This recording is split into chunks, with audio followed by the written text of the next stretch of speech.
Salut à tous les musclés, bienvenue dans cette vidéo pour résumer mon FIBO 2015. Avant toute chose, je voudrais remercier les amis de ma salle qui m'ont autorisé à utiliser certaines de leurs photos, parce qu'il se trouve que mon appareil photo, juste au mauvais moment, il s'est mis à déconner. À un moment donné, je voulais prendre une photo avec mon ami Marcus Roule, il s'est éteint comme ça. Bon, du coup, j'ai pu rester un peu plus avec, mais c'est chiant quand même. Juste au moment où il faut pas que ça déconne, ça déconne. Alors à un moment donné, il se met à déconner juste au moment où je vais prendre une photo. Putain, il y a l'énervement qui est monté d'un coup. L'appareil photo, il a failli faire un vol plané à travers tout le hall. Mais finalement, j'ai géré avec mon self-control. Alors, cette photo-ci, c'était l'arrivée au FIBO. Il y avait un temps vraiment idéal, il faisait super bon. J'étais en short t-shirt, vraiment parfait. Donc voilà, il n'y avait pas trop de monde. Alors déjà, la première chose, c'est que toutes les autres expos et conventions devraient prendre exemple sur le FIBO. Parce que tu rentres, mais c'est fluide, tu dois pas, il n'y a pas de queue.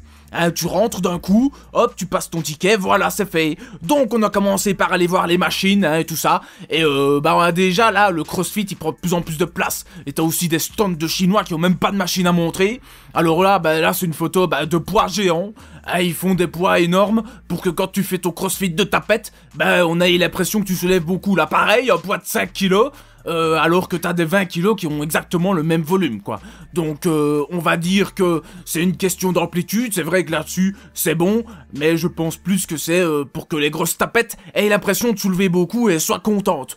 Alors là, on a une bonne machine à pec, une très bonne machine, je trouve même avec, regardez, il y a une petite presse en bas, qui permet, de pouvoir s'aider de ses jambes, de faire des négatives, ou alors d'éviter de devoir aller chercher les poignets loin, et de se déchirer un pec. Donc ça, c'est vraiment une bonne machine, et en plus la résistance est vraiment balèze. J'ai testé avec tous les poids, et je peux vous dire que la machine, elle est bien balèze, c'est autre chose que les machines pour vieilles. On enchaîne sur une autre machine que j'ai nommée en la voyant directement l'Annihilator. Regardez-moi ça, cette machine. On dirait un truc multifonction, mais je sais pas quoi. Enfin, déjà pour monter, ça doit vraiment être la galère.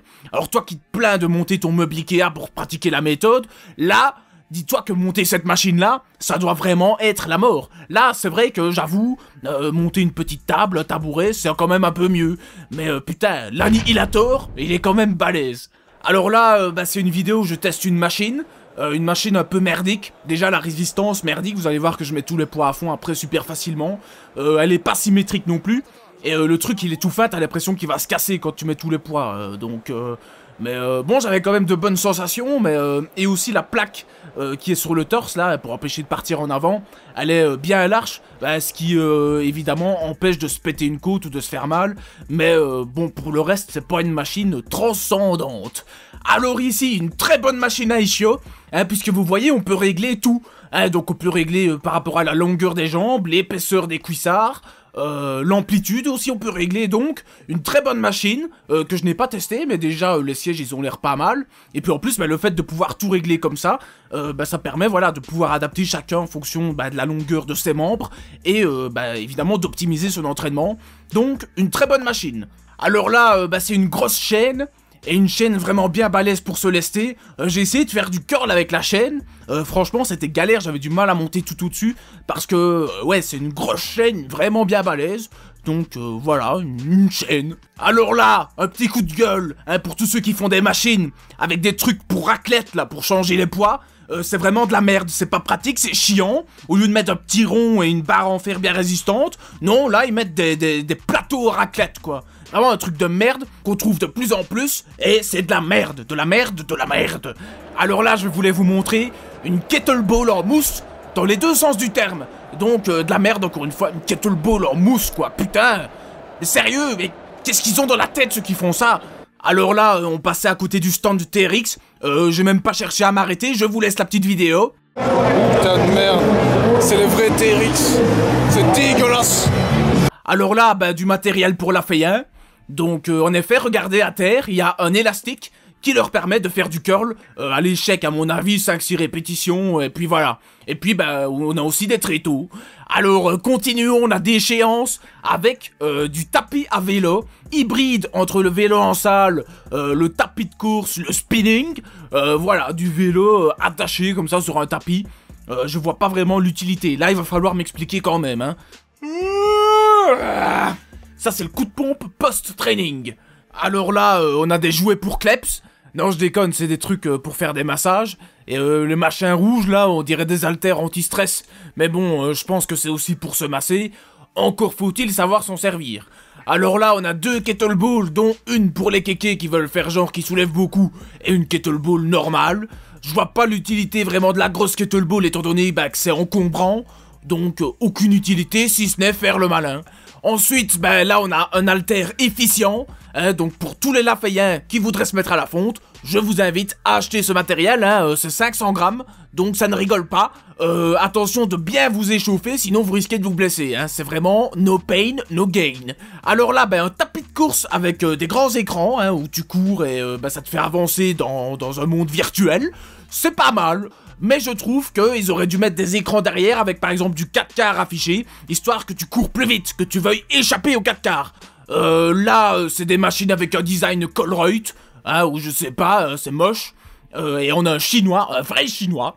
Et on termine ça par un power plate de grand luxe. Donc c'est un truc qui vibre, tu peux faire des exercices dessus ou des gainages. Et par contre, il va falloir m'expliquer le design. Là, il faut m'expliquer. Et voilà, c'est donc terminé pour la partie machine, accessoires, crossfit tapette.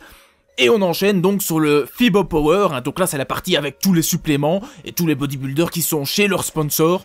Donc voilà, alors là c'est Sergi Constance, donc la photo est trompeuse parce qu'il est beaucoup plus gros en vrai, il a même ses veines moulées par son pull, et non franchement il est beaucoup plus gros en vrai que ce que la photo ne peut montrer.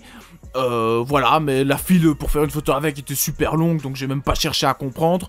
Là c'est Jay Cutler, donc toujours en forme à part son avant-bras, mais bon, la file était assez petite pour faire une photo avec, mais t'avais des Mongols avec 35 cm de tour de bras, j'appelle ça un PJ bras, qui parlait 2 heures avec, genre Cutler c'est mon nouveau pote. Alors bien évidemment il est super sympa, donc il va pas remballer les gars, mais les mecs qui n'ont rien du tout dans la panse et qui parlent avec comme si c'était des bodybuilders ultra connus, allez un peu vous faire foutre, ne venez même pas les jours des professionnels, déjà si c'est pour avoir des bras de tapette. Alors ça c'est moi avec Chestbois, le frère de Ziz, donc il rend bien en vrai, bon un peu plat, il doit sûrement être en sèche, comme moi, mais moi j'avais fait un rebond, et donc voilà, il rend très bien, et moi aussi je rends très bien. Bon là, c'était un kéké, donc il avait l'air connu, mais moi je sais vraiment pas qui c'est, et tous les gars de sa team qui étaient avec, ils ont tous une Gino, même lui en fait il a une Gino, donc voilà, pas un physique transcendant pour ceux qui doivent s'envoyer dans la panse.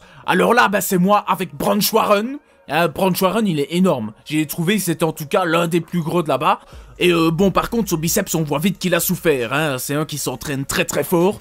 Y en a qui disent que je triche, mais alors là, lui, c'est un niveau au-dessus. Même 2 niveaux au-dessus. Même 5 niveaux au-dessus. Non, mais franchement, il est quand même bien quand on voit comment il était à l'Arnold Classic il y a quelques semaines et comment il est maintenant. Je me dis que putain, il doit se péter la panse tous les jours, toute la nuit même. Je sais pas, il doit manger 30 heures par jour. Alors là, c'était le stand de Citec Nutrition. Donc toujours avec leur grand mur de suppléments. Ouais, le stand était gros et il n'y avait pas que ce mur-là, il y avait aussi sur les côtés. Donc encore une fois, gros stand. Là, pareil, plein de suppléments, overdose de rouge. Là, par contre, il faudrait quand même qu'ils essayent un peu de varier les emballages, parce que là, alors là, c'est moi avec Marcus Rule qui a l'air très content de me rencontrer. Bon, moi, ça fait toujours plaisir de faire une photo avec un fan. Bon, je ne sais pas qui était fan de qui, mais en tout cas, là, c'était une bonne rencontre. Et bon, chaque année, tout le monde nous ressort la même chose, ouais il va mourir, ou ouais il va tout perdre ou quoi, mais en tout cas il est toujours vraiment en forme, et moi aussi je suis en forme. Alors là, c'était 2 avec un costume bizarre, et surtout un beau petit cul. Bon, la photo est floue, mais voilà, dommage, on peut pas toujours prendre des belles photos. Là, c'est Ronnie Coleman, en tout cas ce qu'il en reste. Donc, bon, encore une fois, tout le monde qui reste avec pour parler, c'est chiant, donc on n'a pas su faire une photo avec. J'aimerais bien pourtant un jour avoir une photo avec. Et à un moment donné, on l'a vu marcher, sûrement pour aller aux toilettes. Bon, il a sûrement fait dans son froc avant d'arriver aux toilettes. Mais bon, il boite, comme quoi, quand tu fais du squat, tu boites. Et alors, voilà, je pense que j'ai fait le tour de ce FIBO 2015. Pas énormément de photos ou de vidéos. il faudrait que je prenne une GoPro pour filmer tout le long du truc, parce que j'aime bien profiter en vrai du truc, pas par l'intermédiaire d'un écran pour prendre des photos comme tous les gars là, hyper connectés. Donc voilà, l'année prochaine en tout cas, enfin la prochaine expo c'est le Body Fitness à Paris, j'y serai, on va un peu foutre la merde. Et bon après ce sera le FIBO 2016, et j'espère qu'il y aura plus de francophones au FIBO 2016. Alors voilà, merci d'être de plus en plus nombreux à suivre ma chaîne. Une petite info à faire passer, c'est par rapport à Vidéotest qui est maintenant Share Fitness. Il se trouve qu'ils ont changé de nom, hein, donc maintenant c'est Share Fitness, donc ils ont une nouvelle page Facebook et aussi un nouveau site, donc voilà, et si vous connaissez pas, je vous invite aussi à aller voir, hein, parce que eux au moins ils font des tests honnêtes, c'est pas comme certains. Donc voilà, alors n'oubliez pas évidemment les sponsors TNT Sport, moins 10% sur votre première commande avec le code LEMUSCLEI, et sur Warrior Gear, moins 5% sur toutes vos commandes avec le code JEANHONCHE. Donc voilà, merci d'avoir regardé, la vidéo sur les fruits, la prochaine, oh les fruits, ah oui.